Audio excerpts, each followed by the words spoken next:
L'appareil cardiovasculaire assure le transport du sang riche en dioxygène et en nutriments à travers tout le corps humain pour en alimenter les organes et les débarrasser de leurs déchets.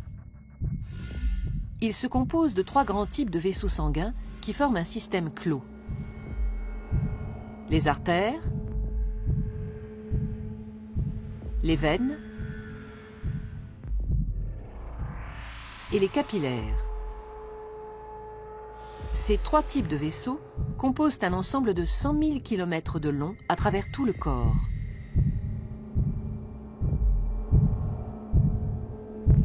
Une artère transporte le sang du cœur vers les organes.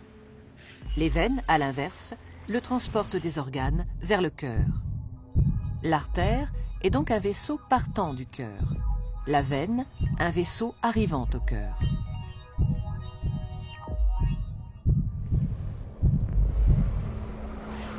Tous les organes sont richement irrigués, c'est-à-dire qu'une multitude de petits vaisseaux sanguins les parcourent. Ce sont les capillaires.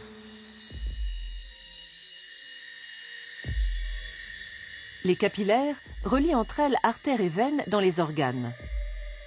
C'est donc au niveau de ces vaisseaux très fins que les échanges se font entre le sang qui apporte nutriments et dioxygène et les organes qui se débarrassent du dioxyde de carbone et des autres déchets. Plus un organe est actif, plus l'apport de sang et les échanges sont importants. Les échanges ne sont possibles que parce que le sang circule en permanence dans les vaisseaux en sens unique. Il est mis en mouvement par le cœur qui fonctionne comme une pompe.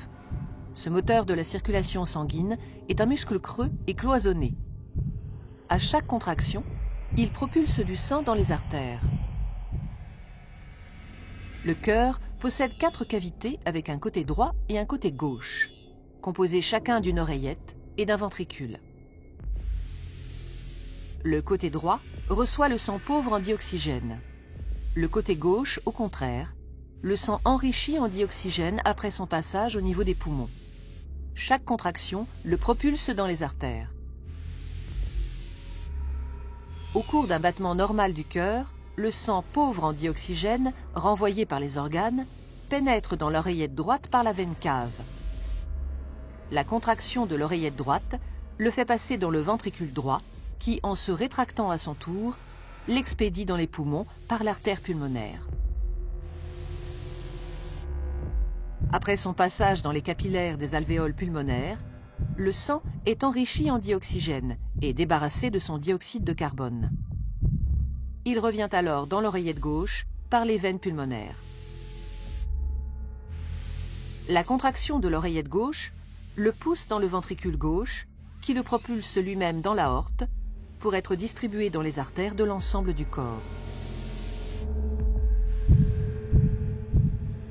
Et ce cycle, vital pour l'organisme et l'être humain, se répète à l'infini.